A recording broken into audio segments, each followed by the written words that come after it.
How's it going, everyone? This is Rosalind, and today we're going to be taking a look at the extra stage for the Regina Story Event, and this is the party I ended up using for the event. First of all, for my magic tank, I have Bosch here. He's set up as a magic tank. Important things, high regular spirit and HP, and then also high fire, ice, lightning, and earth resist. As long as you have this, he should be fine during the first phase and really just throughout the entire encounter. As my single target tank, I have Wilhelm, again, set up for high stats. Important thing here, I have him with Genji shield. This is for the final fight. Main attacker is Axter. You don't really need to worry about this. You can basically use anyone you want. This is just who I have set up as my friend unit, so I decided to bring him along. Healer is Folka. She's really good, but I mean, honestly, you can use whoever you want. It's not really that big of a deal, to be honest. If you are not giving everybody status ailment protection, I do recommend Folka, or at least Santa Rosalia, somebody who can place that sort of buff up on your party, but otherwise you can bring whoever you want. Only little thing here is I have Acid Rain. This is for the final fight, primarily. On the second and the third fight, it's vulnerable to certain stats effects, and I bring it for this, but as you'll see, it ends up not working out too well because while I put the boss to sleep, it wakes up immediately and completely wrecks my party, though I ended up still killing the encounter. And then I brought CG Fina. She's also here primarily for the final fight, and I have her with Safety Bit and also Limit Break. Well, basically Limit Break setup. Gain Limit Break really quickly. And this is again for the final fight, which I'll sort of go over what it is on a fight-by-fight basis so you know why she's here. But it's a very simple overview for my party, nothing really too fancy. And let's just get into the encounters.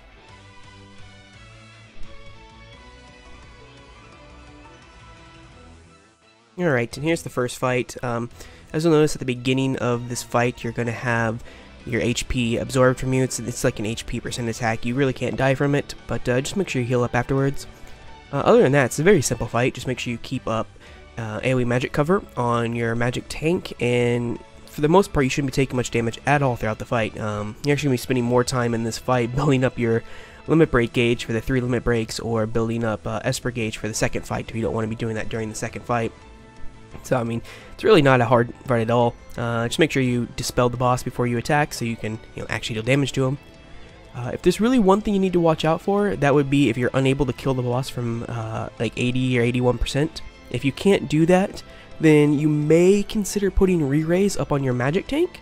The reason being that if, well, at every 20% HP that the boss loses, it's going to cast a non-elemental AoE magic attack.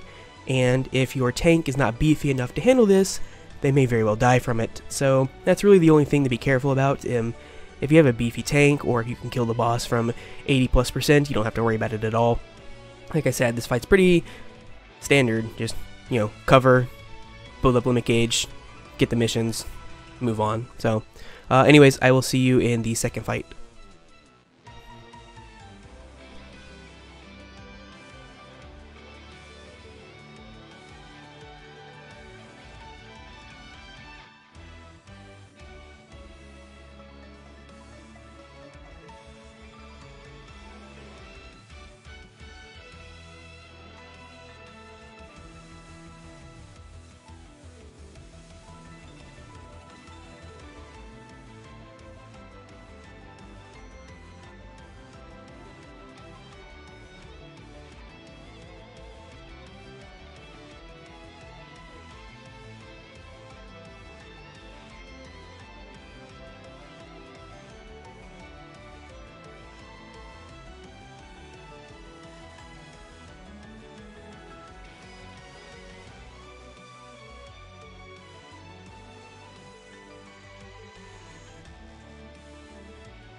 Alright, and here we are for the second fight. Now, I'm going to be honest here, for this fight, I didn't really figure out whether I wanted to be magic cover or physical cover for it. It seemed like both ways kind of did fine, but then it also seemed like both ways didn't really matter. In the end, I just ended up doing magic cover and physical provoke, and just went to take down the boss. There's not really a whole lot going on that I could think of.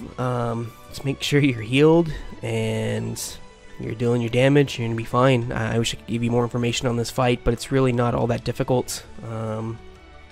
If you do find that you're having some trouble with it, I would recommend just keeping re-raise up on your party as best you can. Yeah, I wish I could give you more information on this fight. I didn't really figure out too much about it. Like, it looks like here you can get some magic cover, but then I also found some points where it seemed like I would have wanted physical cover, but like I said, I couldn't really figure out which one worked better than the other, so I just chose one and went with it. Anyways, that's really it for this fight. Not a whole lot going on, and I will see you for the final encounter.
Alright, and here we are in the final encounter. Now this one has a little bit more going on. Really, the main thing you have to watch out for that's different in this particular encounter than the rest is it has an AoE instant death attack. So every 20% HP you deal to it, it will count as a threshold, and it will use AoE death on your party. Now this isn't 100% chance, so even if your party members don't have protection from instant death, they can still survive it. But, you know, to be on the safe side, if you're going to be crossing each of the thresholds, you probably want to have, you know, AoE re-raise on your party, and this is the reason why I brought Fina with me. Now, there is another aspect to this fight. You can actually debuff this boss with ailments. You can get a little bit more damage out of it by putting a virus on it, but for the purposes of the death and reducing damage to your party, you can actually put the boss to sleep. And now, maybe I did this out of order, I'm not entirely sure, but when I end up going for the kill here, what I end up doing is going from around, like, I think it's like 90ish%, and trying to get it down really low, that way I can then kill it the next turn with 2 limit breaks from the Axters to get the missions. So what I did was I used Acid Rain 2 turns in a row until sleep actually hit the boss, because it's not a 100% chance. The boss has an 80% resistance to it, so you have a small chance of doing it. But I put him to sleep, and then I did my damage, and he woke up immediately the next turn. Now I'm not sure if that's because I put him to sleep then attacked. Maybe I should have attacked and then put him to sleep. I don't know. But whatever the reason was, he ended up using his instant death on me over and over and over and over again. Now, it ended up being fine because I was able to recover pretty easily, but I wouldn't rely on putting him to sleep as your main source of avoiding instant death, is kind of what I'm trying to get at here. It is something you can do. It should work if the sleep doesn't fall off, but it's not 100% that if that's going to be effective for you. So I would suggest just bringing somebody who can pretty easily get a AoE instant raise off multiple times. Like I said, I chose Fina, but I think Riku would be just perfectly okay for that mission. She, that party member is not going to be taking too much damage throughout the fight, so her being a 6-star is not really a big issue at all. So other than that, it's just a simple, tank the boss, deal damage. It's again, you're going to spend more time probably in this mission, depending on your party, trying to get the Esper gauge up so you can use an Esper in the fight than you are actually like dealing with the boss itself. But anyways, I hope all this helped. If you have any questions, please let me know in the comment section below.